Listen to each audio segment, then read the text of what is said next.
Hey, y'all, welcome back to Mountain Murders. I'm Heather. And I'm Dylan. Hey, Dylan. And I'd like to welcome our listeners to our last spooky week. Ooh. Yes, we're going to do our last spooky movie versus true life. And yeah, I can't wait. Whatever happened to my Transylvania twist? Yeah, we're going to do the Monster Mash. We've been listening to the Monster Mash. I made you listen to the song. It's like one of your favorite songs. It's not my favorite song. I said it's one of them. Nah, it's not one of my favorites. Okay, it just puts me in a festive mood. Yeah. Makes me want to drink some blood. And we need some help on this Frighten some children. cold, wet, dreary, late fall day. Gosh, it is absolutely a fall day. The wind's blowing, the leaves are falling, and oh my gosh. It's just a wet mess out there. It's a wet mess. It's a great day to sit inside and watch horror movies. It is. Which we've been doing. It is. Just wrapped up Prince of Darkness, the 80s classic. Yeah, apparently the devil was trying to come. Not such a great film. It's not good at all. It's pretty cheesy. All right, Dylan, we are wrapping up our October midweeks. We've been discussing horror movies based on true crimes or true stories. And today is no exception. It is. We have got Monster to discuss. Yes, I thought this was a good movie, and I think I always say her name wrong. Charlize Theron. Charlize. Yeah, I think she did a wonderful job in this movie.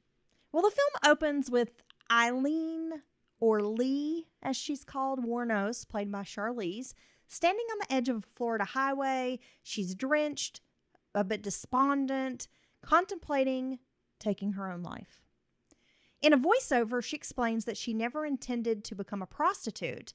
She had dreams once, but life and circumstances hardened her.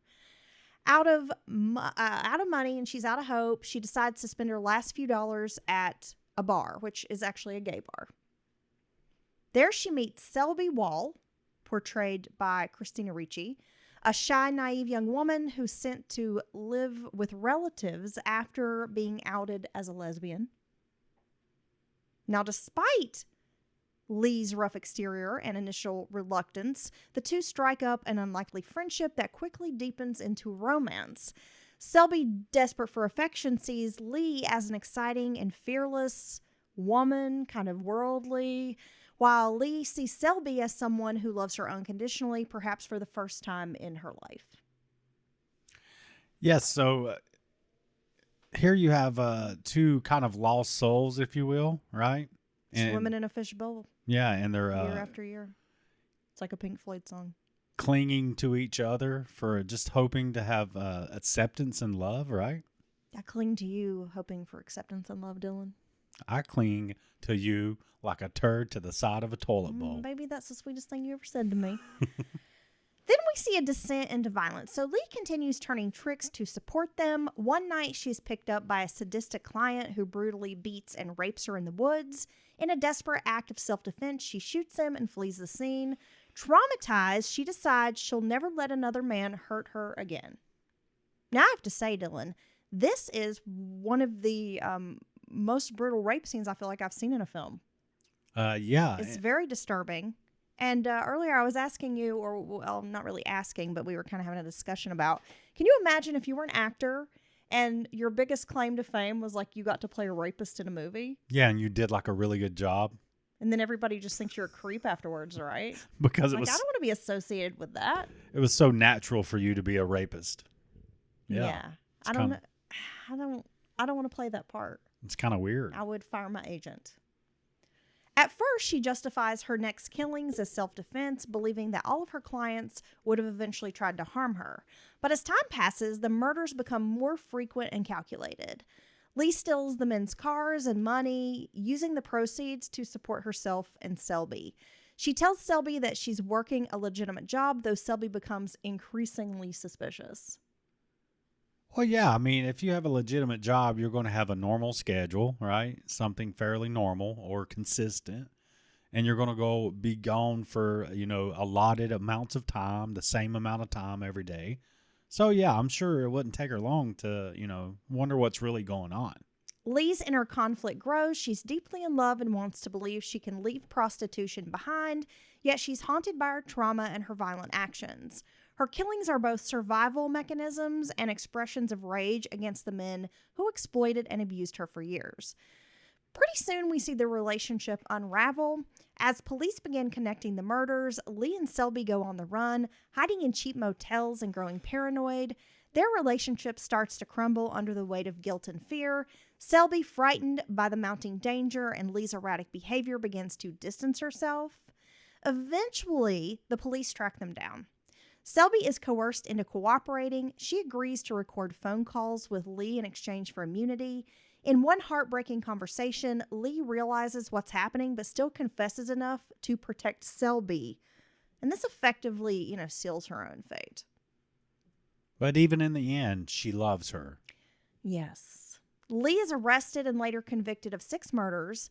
The film's final scene shows her in prison awaiting execution. She insists that she killed in self-defense, that the men had been hurting her, or men had been hurting her entire life, and she eventually just fought back.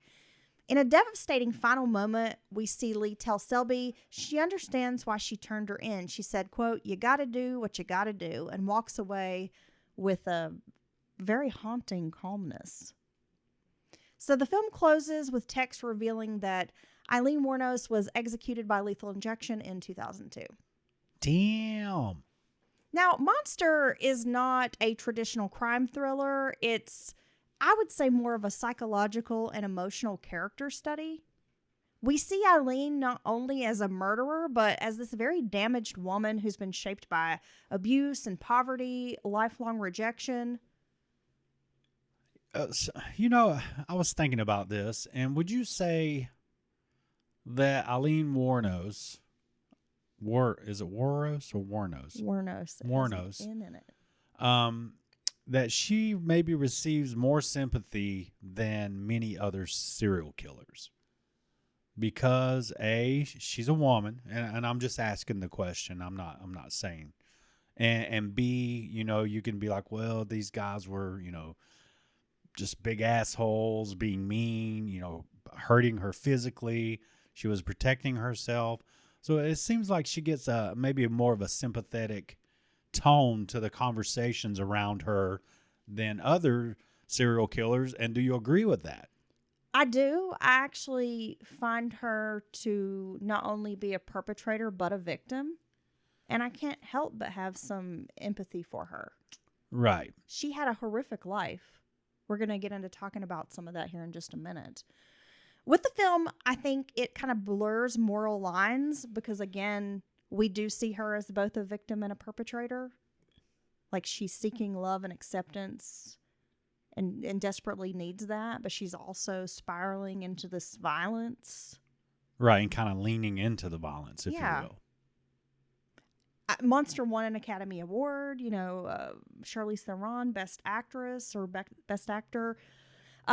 It's a really interesting, I think it's a really interesting film because it does stick pretty closely to the story, like the true story. Right. It doesn't take too many liberties, right? No, not really. So let's talk a little bit about Aileen Wuornos. She was born to Diane Wuornos, a 14-year-old runaway, and a man named Leo Dale Pittman, who was a 19-year-old convicted child molester who was imprisoned at the time of her birth. Her father later committed suicide in prison in 1969. So we're already not off to a great start, Dylan. No, that's not a great start when you're... Honestly, that's fairly traumatic from the beginning. Well, yeah. Teen parents... Your father is a convicted child molester, and then he dies when you're very young. Yeah, that's almost like, before you even get started, you already got a big strike against you, right?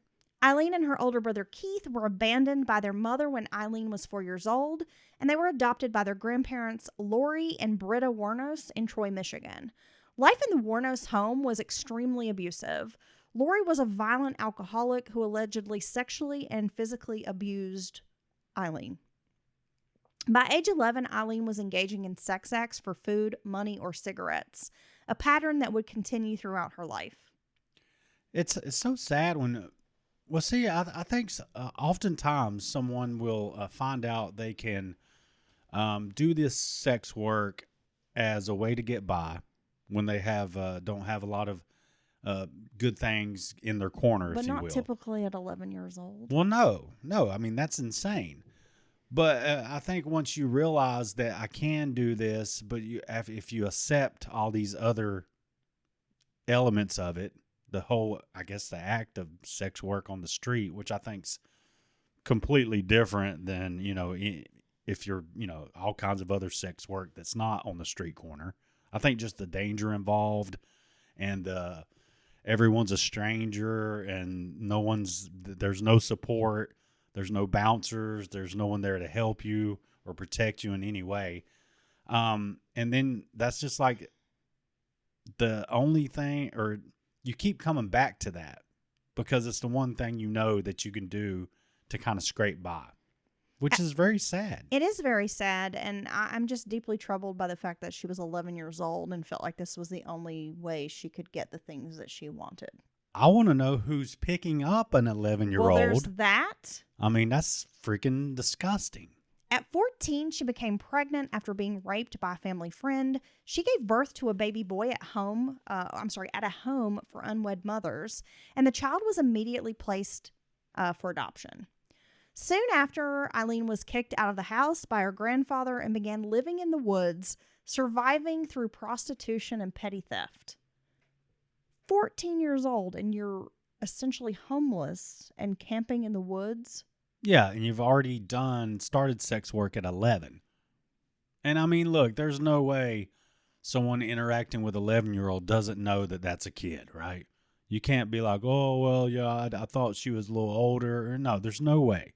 And that's so gross and very concerning that people would do that. You know what's really troubling, Dylan? Earlier today, I was reading an article about Los Angeles and, the Blade, Figueroa Street. Oh, okay. The Blade. That's the stroll. That's their track out there, if you will. Yeah, that's the hoe stroll, right? That there are multiple children, like 11, 12 years old, working the streets. And because of some laws that were signed into place, I think about 5 years ago, police can't do anything about it. What law would it? It's just like these laws where they're, I guess, decriminalizing sex work, and they're not arresting them or picking them up, and like they're not even really allowed to go harass these women. These are kids. Well, I mean, these are little girls. Yeah, I know, but the police just stay away, and it's just like unpoliced. And they're children out there. And of course, they're being trafficked. And there's like nothing that can really be done because of this law. I'm not even sure exactly what the law was, but. I see. I was telling you just the other day, I have elements in my mind that are fairly libertarian, I guess you would say, and maybe even anarchist to a degree. And hell yeah, be ungovernable. Woo! That's right. Set it on fire. Collect all the nails from the ashes, and build again. But no, okay. So before I thought, hey, legalize everything. It's adults. Let them do whatever they want. And then, keep them to themselves, away from everyone else, the rest of the normal citizens, if you will. But I think we've seen that in action to a degree in some parts of our country here in the U.S., and it doesn't work. Right. In practice, it does not work. And I actually think it is immoral. What you're describing, to me, it seems immoral. To set up a system that will not allow authorities, law enforcement, social workers, whoever, to go forcibly, if necessary, take these children off the street and get them somewhere safe. So, I don't understand what's going on there. Well, this law, I think it was passed maybe in like 2022, and it repealed the crime of loitering with intent to commit prostitution. And so it means that police can no longer arrest people for this offense. Like if they just see you standing on the corner and it's obvious that you're a sex worker, they're not allowed to approach you, harass you, arrest you, engage. Like they're basically just Question told you. to leave you alone. Okay. So because of that, minors are out on the streets and like no one's policing this, and they're being trafficked. That's crazy. It is crazy. So it is still illegal in California, but the decriminalization of loitering was passed. It's called the Safer Streets for All Act.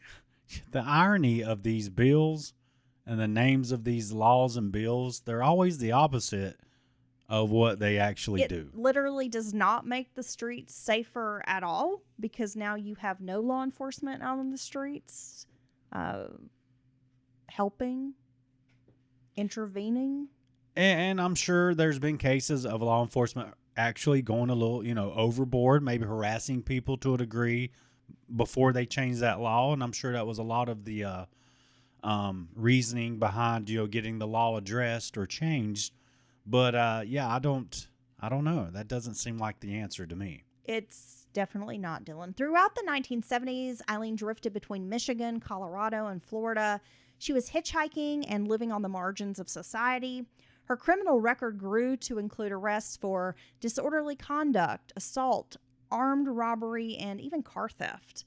In 1976, she briefly married a 69-year-old wealthy yacht club president in Florida named Louis Gratz Fell.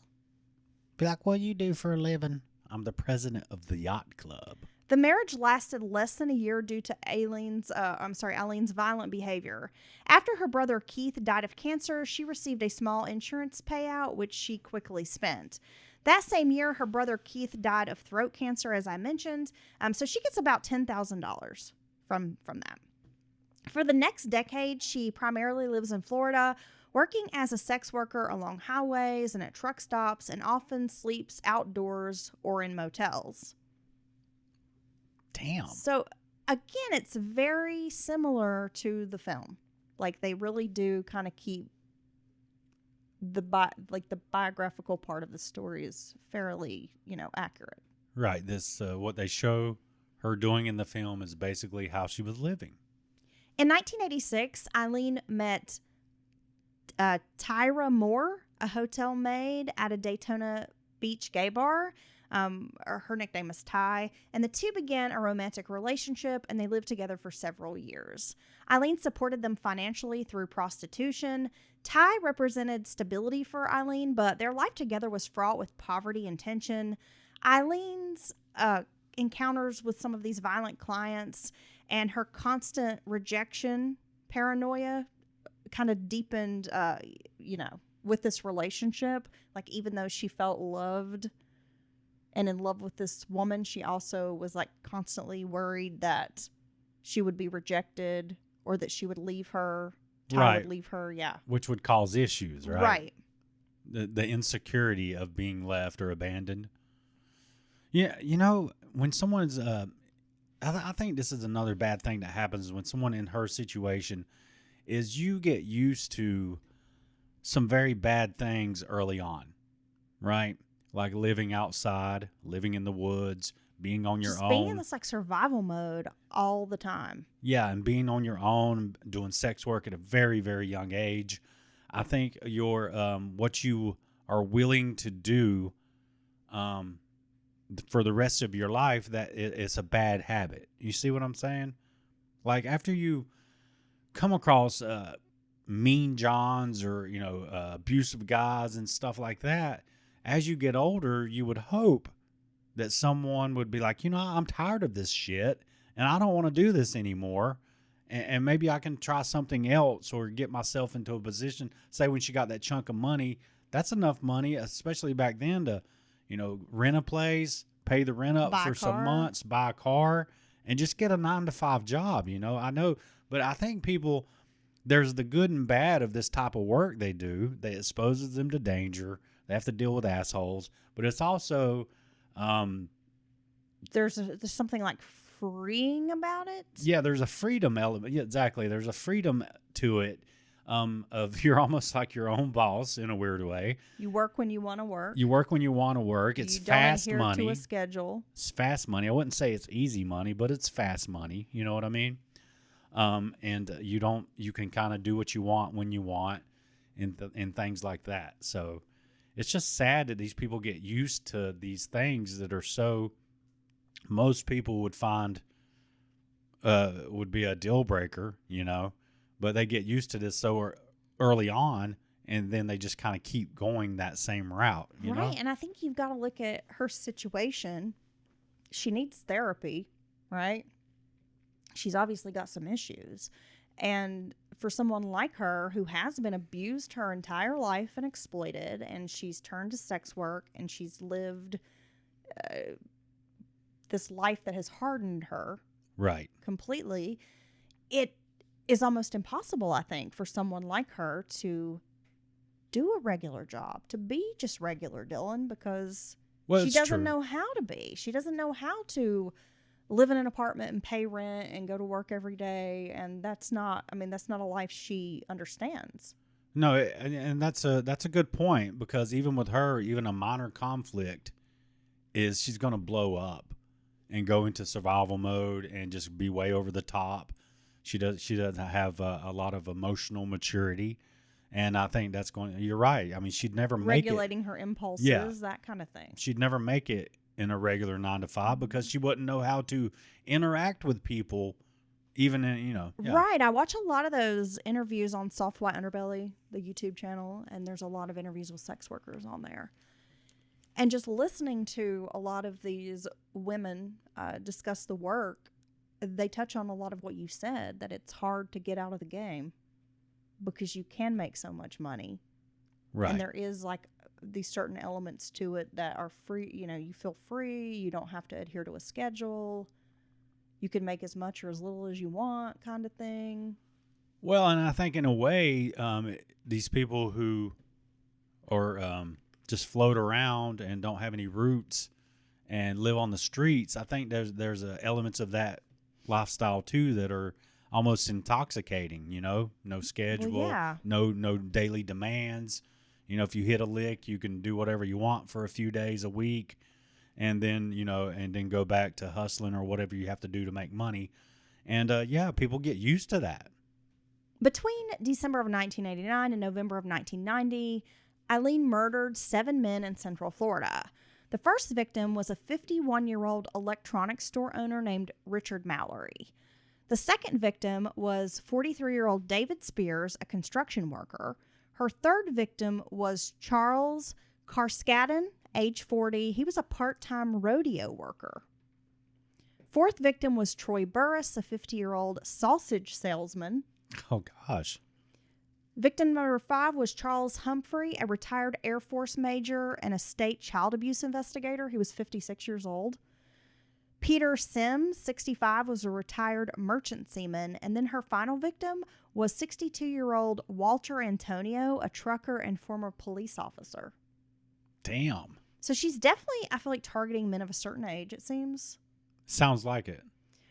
She shot each victim with a .22 caliber pistol, then robbed them and often abandoned their vehicles. She later claimed that each killing was in self-defense, saying that the men had assaulted or attempted to rape her. Investigators, however, concluded that robbery and financial gain were the primary motives.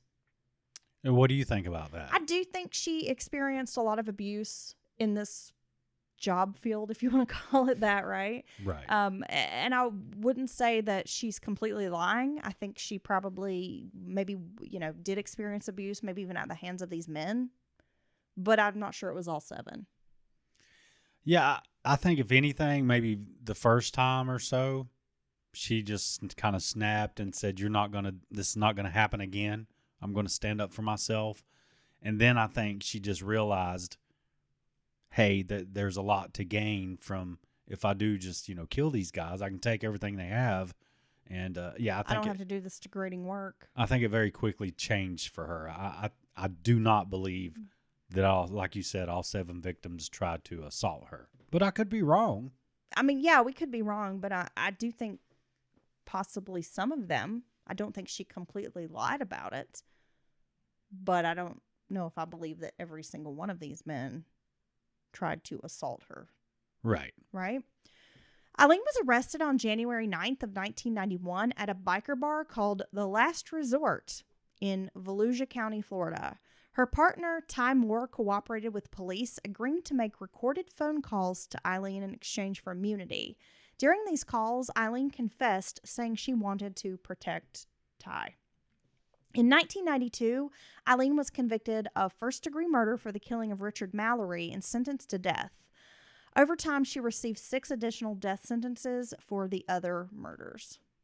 Damn, I was wondering if they were just going to stop at the first one. You know how they do sometimes. She was incarcerated at the Florida Department of Corrections Broward Correctional Institute. She was on death row for women, and then she was transferred to Florida State Prison for her execution. Her appeal to the Supreme Court, the U.S. Supreme Court, was denied in 1996. So in 2001, there was a petition to the Florida Supreme Court where she stated she was intending to dismiss her legal counsel and terminate all pending appeals. She wrote, "I killed those men, robbed them as cold as ice, and I'd do it again too. There's no chance in keeping me alive or anything because I'd kill again. I have hate crawling through my system. I'm so sick of hearing this she's crazy stuff.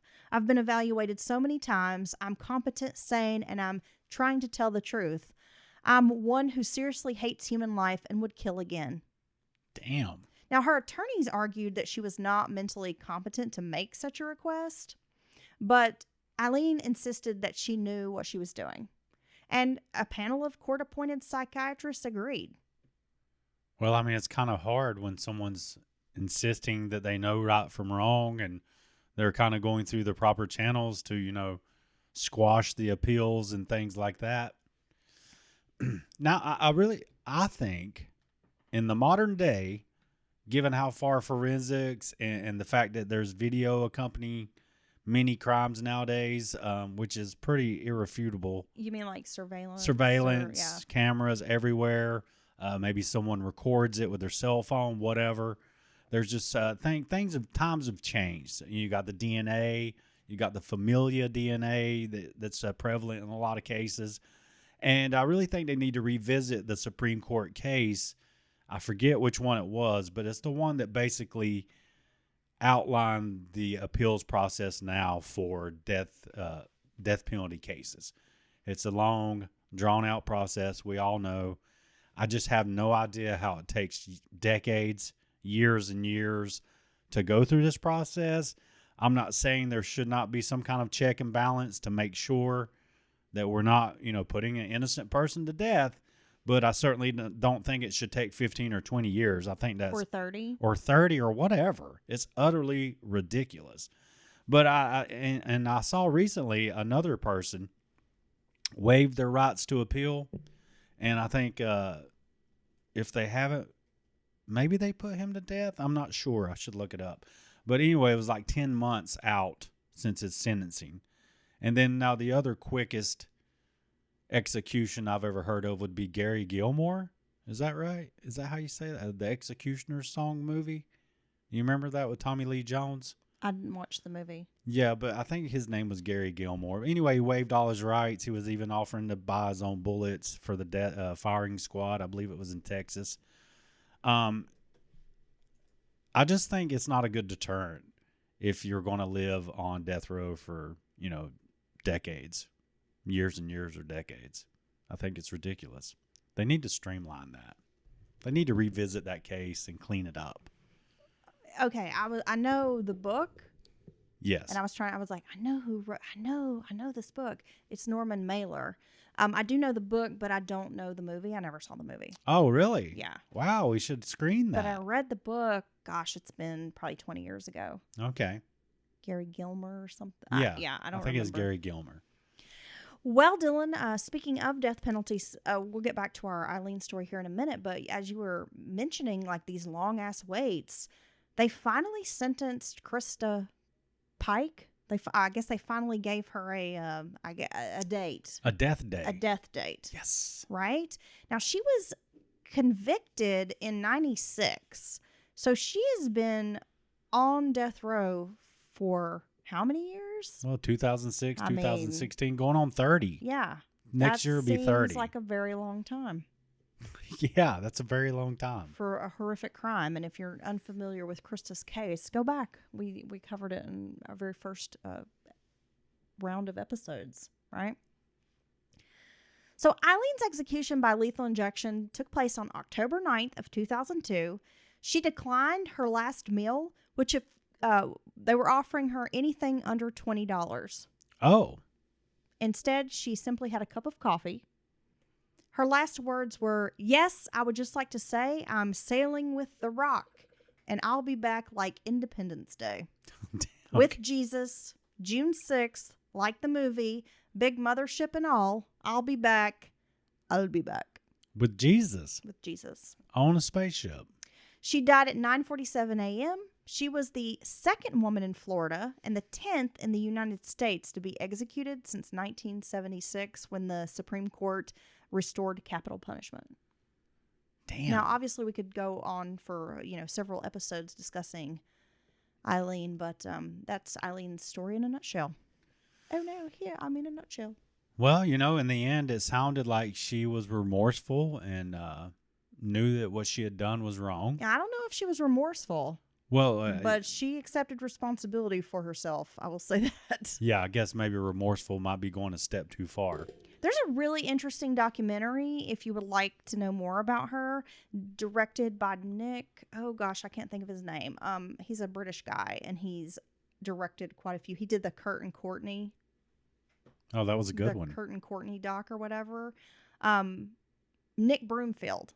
Okay. That's his name. Came out in 92. It's called Aileen Wuornos, The Selling of a Serial Killer. And then there's a follow-up documentary that came out in 2003 called Life and Death of a Serial Killer. It's very interesting. It kind of focuses on her case and kind of her exploitation and her deteriorating mental state. And a lot of the controversy surrounding her execution and just like seeing her, she's interviewed and speaking in her, own words and voice. It's very well done. I recommend it. Okay. For any true crime fan. I have to check that out. And there's also a new series on Peacock, which I find interesting. It's about John Wayne Gacy. But what I found interesting about it, which might be the reason I actually check it out, is it seems like it concentrates more on the victims and the victims' families. Oh, nice. Instead of just John Wayne Gacy. So I thought that was interesting because honestly, I don't know much about the victims in that case because it's always been just about him. Right. Yeah. No, I would like to check that out.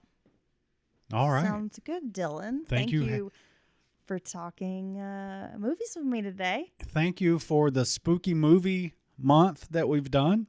I've enjoyed it. I've enjoyed all the ones that we went over and appreciate all your hard work. Thank you. And I can't wait to see what we do next. Bye. Bye.